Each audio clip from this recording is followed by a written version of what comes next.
We did get a policy speech, if you will, from Vice President Harris. There's this talk about lowering housing costs. How that's going to get funded is going to be interesting. She was talking about using Senator Elizabeth Warren's American Housing and Economic Mobility Act of 2024. There's revenue raisers in this Mobility Act, but they are a radical reconfiguration of the transfer tax system. What does that mean?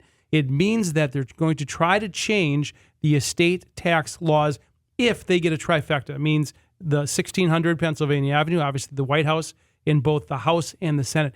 If they get that trifecta, one of these things that are in Senator Warren's plan is to dramatically lower the exclusion for estate taxes. Today, it's substantially higher. She's talking about reducing that from where it is all the way down to $3.5 million, and the rate 55, 60, and 65%, and perhaps even a 10% surtax for very large estates. Yeah, that is an incredible change. If you think about the 2017 Tax Cuts and Jobs Act, which is set to sunset at the end of 2025, right now, you have a 40% estate tax, but it's on estates that are about $13.6 million or higher. That's for an individual. Right. Yeah, so if you are married, you can get double that. And so if all of a sudden the Tax Cuts and Jobs Act expires, that level will go down to about $4 million for the exclusion, but the rate will be about 40%. So under Warren and Harris's plan,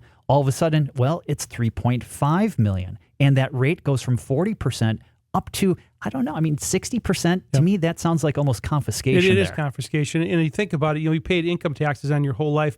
Think about what this could mean to someone who owns a farm or a small business, for example. If the elderly owner dies and then they have to pay an estate tax on that valuation, there's just no way they have 65 or 60% available to pay that. So it would be a dramatic change. There's planning that goes into this as well. One of these things that are in this plan is this new section 2705A, which limits discounts of family businesses. So dramatic change. And, I know we're talking about big numbers here, folks, and maybe this doesn't involve you directly, but what may involve you directly is today there are gifts that can be given away. Today the rate is $18,000 per year. This annual exclusion would go back to $10,000 per person. That's another dramatic change. Think about grandma and grandpa trying to fund junior school. That would be impacted. One of the things that I'm curious about if they would include in there right now, if you want to actually help support a child's education, you can make a payment directly to the school, so it kind of gets outside of that limit. But dropping that from $18,000 down to $10,000 is a big change. And in terms of just think about the people that this would affect. You mentioned farmers, small business owners. The big increase that we've seen in property values over the last few years means that more people who own real estate, farmers and a lot of small business owners who own their buildings, right, that could get caught up in that. So do an assessment, do a valuation of your firm, just do some back of the envelope calculations about would this affect you. For the year 2023, there were only 80 farmers and small business owners that were captured by the estate tax because of that high exemption limit that we have.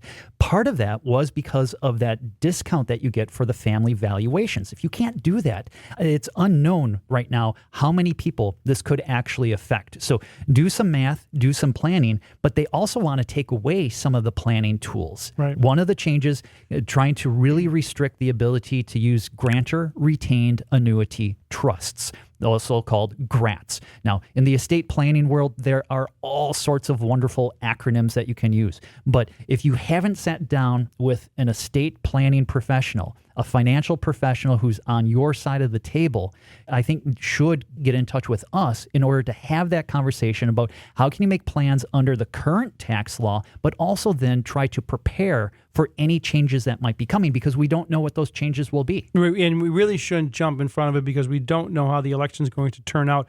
But preparing and planning is a big part of that. So you could think about, should you fund annual exclusion gifts today? Should you perhaps do some sales today, some gifting and sales today, perhaps funding some charitables or CRTs? All of that goes into the planning process. This is what we do. We have estate planning lawyers on staff, and then we work with outside counsel to draft those. And we do a lot of that work, folks, and it's something that we do as a fee-only fiduciary, something you need to take a look at, and we can help you.